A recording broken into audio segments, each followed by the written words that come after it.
في يوم 7 يناير اللي فات وفي اسم شرطة مصر الجديدة جالهم مكالمة من واحدة ست بتشتكي من ريحة بشعة جدا خارجة من شقة في العمارة، والغريب ان سكان الشقة دي ما خرجوش بقالهم 3 ايام. في دقايق بالظبط بتكون قوة من الشرطة موجودة قدام الشقة وبيكسروا باب الشقة، وساعتها بيلاقوا منظر بشع جدا، جثتين غرقانين في دمهم وفي حالة تعفن شديد. الحقيقة ان الصدمة ما كانتش في الجريمة لكن في أسبابها المرعبة. لو عايز تفهم كل حاجة وتعرف تفاصيل أجدد قضية في مصر الجديدة شوف معايا الموضوع من أوله.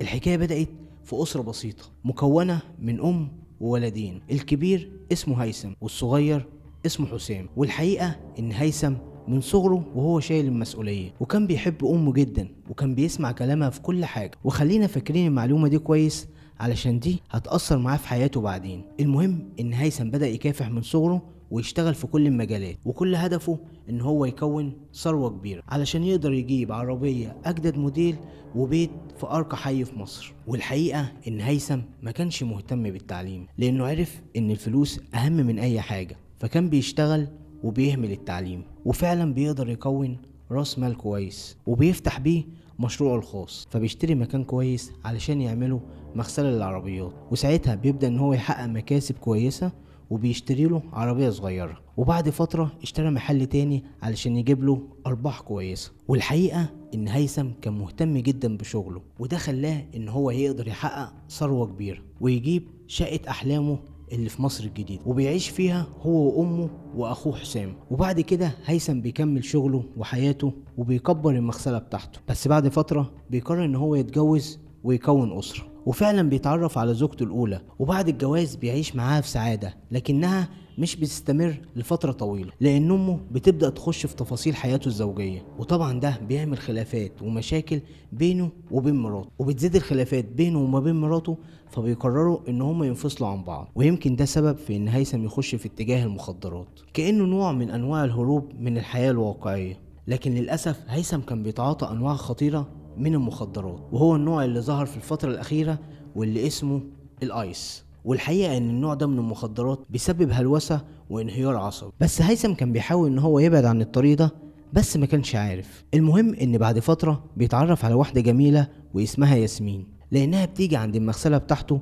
وبتغسل عربيتها. والحقيقة ان هو بيحبها من اول نظرة وبيتعرفوا على بعض اكتر وبيحبوا بعض، وساعتها بيقرروا ان هم يتجوزوا، وبيجيب لها شقة جميلة جدا وكبيرة جدا في مصر الجديدة. والحقيقة ان هيثم في الوقت ده كان مستواه المادي كويس جدا، وكمان كان مراته ياسمين بتساعده وبتشجعه في الشغل بتاعه علشان ينجح اكتر ويكبر شغله. وكانت زوجته مخلصة جدا وبتحبه وبتحاول ان هي تسعده بكل الطرق. وبعد فترة من الجواز ربنا بيرزقهم بابنهم الجميل ادهم اللي بيملى حياتهم سعادة وبيقربهم لبعض اكتر. لكن للاسف بدأت حماته ام هيثم تتدخل في حياتهم وتتدخل في حياة ادهم، وشكلها ما اتعلمتش من اللي عملته في حياة ابنها المرة اللي فاتت لما فرقت ما بينه وما بين مراته الأولى. وطبعا بتحصل خلافات ما بينها وما بين ياسمين، وبتوصل لخناقات كبيرة ما بينها وما بين جوزها هيثم. لكن ياسمين بتستحمل كل ده علشان خاطر بيتها وابنها، بس بتلاحظ ان هيثم بدأ يفقد أعصابه وبقى بيتعامل بطريقة غريبة جدا.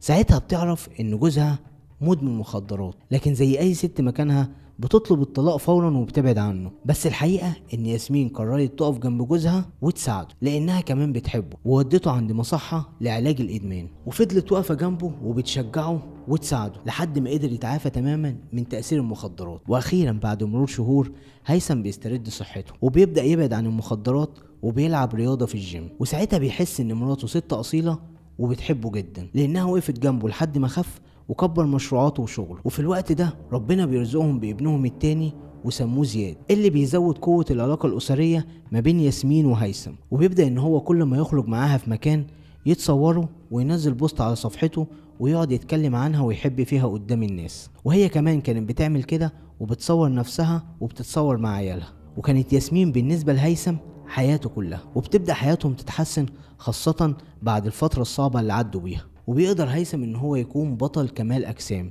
وبيشتغل كابتن وبيدرب الناس كمان في الجيم، وده بيبقى مصدر رزق جديد ليه هو وأسرته. وبالرغم ان هم كانوا عايشين في سعادة، بس حب هيثم لياسمين كان وصل لدرجة الغيرة الشديدة، وكان اوقات كتير بيتخانق معاها لو شافها بتكلم او بتسلم على حد، بس هي برضو كانت بتستحمل وبتقول ان جوزها بيحبها وبيغير عليها. لكن طبعا مع تدخل حماتها في حياتهم ده كان بيزود المشاكل ما بينهم. وبالرغم ان ياسمين كانت بتستحمل في البداية، لكن بعد مرور سنين بدأت ان هي تفقد اعصابها، خاصة لما بتلاقي هيثم ان هو بدأ يشك في اخلاقها وبيتهمها في شرفها وانها بتخونه. وطبعا ده كتر المشاكل بينه وبين حبيبته ياسمين، وساعتها المشاكل دي اثرت على حالته النفسية ورجع تاني لشرب المخدرات. ويظهر انه في يوم بعد ما بيتعاطى كمية كبيرة من الايس بيرجع على البيت وبيتخانق مع ياسمين قدام الاولاد، فبتعرف ان هو رجع تاني للمخدرات بعد كل اللي عنوه سوا. لكن ساعتها بيكون مش قادر يسيطر على اعصابه، فبيتخانق معاها جامد وبيقعد يزعق فيها وبيتهمها ان هي بتخونه،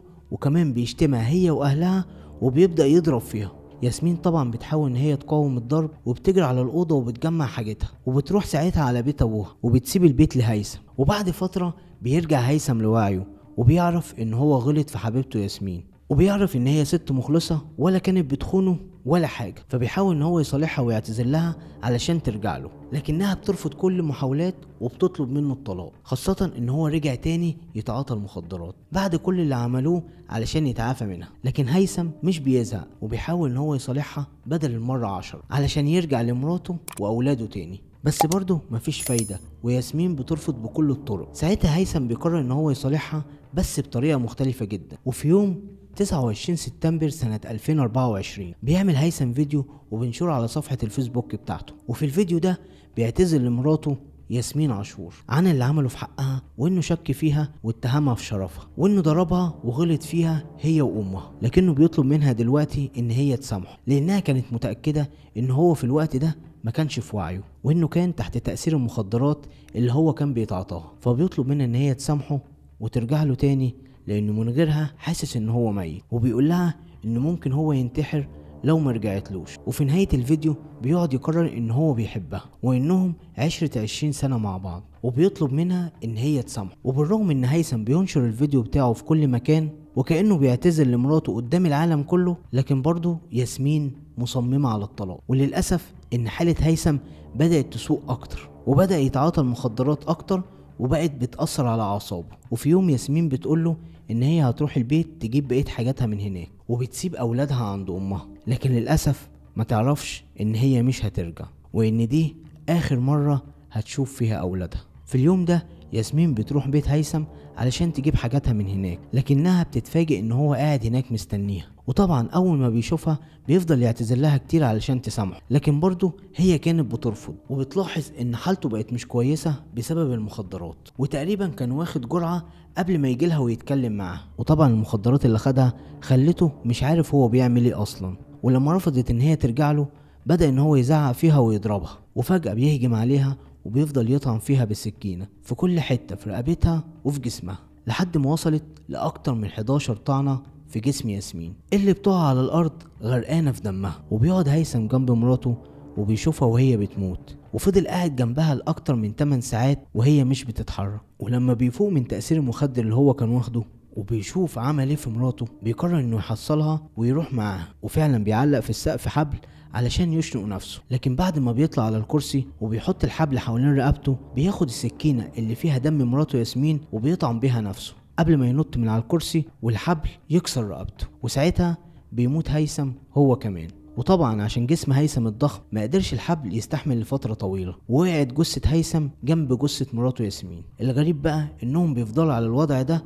لمدة 3 ايام ومحدش بيسأل عليهم ولا بيطمن عليهم، لحد ما تعفنت الجثث بتاعتهم وخرج منها ريحة وحشة جدا ملت العمارة كلها. علشان كده لما الجيران شموا الريحة خارجة من الشقة اتصلوا بالشرطة على طول، ولما الشرطة وصلت كسرت الباب علشان تشوف سبب الريحة دي. وكانت المفاجأة ان لما كسروا الباب لقوا الجثتين والدم مغرق كل المكان. وطبعا في البداية الشرطة اعتقدت ان في جريمة بشعة حصلت في الشقة دي، علشان كده فحصوا كل كاميرات المراقبة اللي موجودة في العمارة، بس ما لقوش اي حد غريب خارج او داخل من العمارة في الفترة الاخيرة. وكمان ما فيش اي مفقودات او سرقة حصلت في الشقة، وكل الشبابيك والبيبان سليمة ما فيهاش اي تكسير. وساعتها الشرطة بدأت تسأل كل الجيران والناس القريبين منهم، والحقيقة كلهم اجمعوا ان ياسمين كانت زوجة طيبة وإنسانة كويسة، لكن غير جوزها وتدخل حماتها في حياتها كانت سبب في مشاكل ما بينها وما بين جوزها. علشان كده هي أخدت أولادها وسابت البيت ومشيت. وحاول هيثم إنه يرجعها وعمل فيديو علشان يصالحها، لكن برضه مفيش فايدة، وفضلت ياسمين عايشة مع والدتها. طبعا هنا الشرطة بتتأكد إن السبب في اللي حصل ده هو الزوج، وإن هو اللي ارتكب الجريمة البشعة دي، وقتل مراته قبل ما ينتحر وطعن نفسه. لكن طبعا مفيش أي رأي قبل ما يشرحوا ويعملوا فحص للجثث. وفعلا كل التحقيقات اثبتت ان هيثم هو اللي ارتكب الجريمه. واخيرا ام ياسمين بتاخد تصريح ان هي تدفن جثه بنتها اللي عفنت، لكن للاسف ان ادهم وزياد فقدوا ابوهم وامهم في ليله واحده. ومن وقت اللي حصل ام هيثم عايشه في حاله انهيار تام، واخوه حسام مش مصدق ان هيثم يعمل كل ده، لكن للاسف ان كل ده كان تحت تاثير المخدرات اللي سيطر على عقل هيثم ساعتها. وبكده تكون نهايه قضيتنا النهارده، واشوفكم الفيديو الجاي. سلام.